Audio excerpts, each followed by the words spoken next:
നിയമസഭാ തെരഞ്ഞെടുപ്പ് വിജയിക്കുന്നതിനു വേണ്ടിയുള്ള ക്യാമ്പയിനിന്റെ ഭാഗമായി സിപിഎമ്മിന്റെ വിവിധ നേതാക്കൾ വർഗീയ ധ്രുവീകരണത്തിന് ശ്രമിക്കുകയാണെന്ന് വെൽഫെയർ പാർട്ടി സംസ്ഥാന പ്രസിഡന്റ് റസാഖ് പാലേരി മലപ്പുറത്ത് നടന്ന പത്രസമ്മേളനത്തിൽ സംസാരിക്കുകയായിരുന്നു അദ്ദേഹം.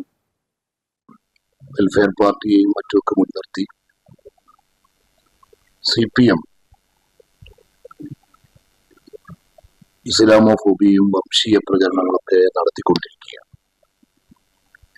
ഇത് കഴിഞ്ഞ പാർലമെന്റ് തെരഞ്ഞെടുപ്പിൽ തുടക്കം കുറിച്ചതാണ്.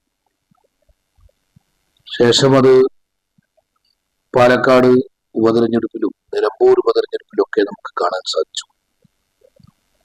അവിടങ്ങളിലൊക്കെ ഉണ്ടായ തോൽവിയിൽ നിന്ന് സിപിഎം പാഠം പഠിക്കുമെന്നാണ് നമ്മൾ ധരിച്ചത്. പക്ഷെ അത് പഞ്ചായത്ത് ഇലക്ഷനിലും തുടർന്നു. പിന്നീട് ഇപ്പോൾ വരാൻ പോകുന്ന നിയമസഭാ തെരഞ്ഞെടുപ്പിലും അതേ നരേഷൻ തന്നെ രൂപപ്പെടുത്തിയെടുക്കാനുള്ള നീക്കമാണ് സിപിഎം നടത്തുന്നത്. ഇന്നലെ സിപിഎമ്മിന്റെ സമുന്നത നേതാവ് സഖാവ് എ കെ ബാലൻ നടത്തിയ പ്രസ്താവനയിലൂടെ നമുക്ക് ബോധ്യപ്പെടുകയാണ്. ബി.ജെ.പി. ഇന്ത്യയിലെ തെരഞ്ഞെടുപ്പിനെ മാനേജ് ചെയ്യുന്ന അതേ രീതിയിൽ, അതേ സോഷ്യൽ എഞ്ചിനീയറിംഗ് കേരളത്തെയും മുന്നോട്ട് കൊണ്ടുപോകാൻ സിപിഎം ശ്രമിക്കുന്നു എന്നാണ് നമുക്ക് മനസ്സിലാക്കാൻ സാധിക്കുന്നത്.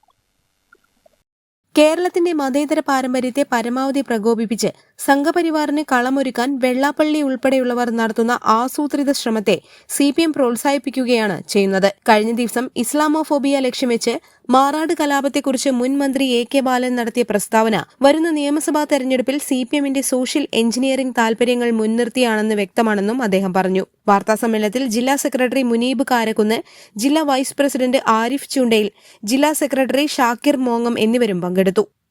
News bureau, Malappuram. ഗുണമേന്മ ഉറപ്പുവരുത്തിയ ബേക്കറി ഉൽപ്പന്നങ്ങൾക്ക് പുറമെ special fried chicken, Arabian chicken mandi, masala ഷവായകൾ, ഷവർമ, വിവിധതരം ബർഗറുകൾ, സാൻഡ്വിച്ചുകൾ തുടങ്ങി മീറ്റിംഗ് ഹാൾ ഉൾപ്പെടെയുള്ള അത്യാധുനിക സൗകര്യങ്ങളുമായി ഇനി പുതിയ രൂപത്തിലും ഭാവത്തിലും ഇന്ത്യൻ ബേക്സ് നിങ്ങളെ സ്വാഗതം ചെയ്യുന്നു. Indian bakes, opposite police station, Manjeri road, Wandoor.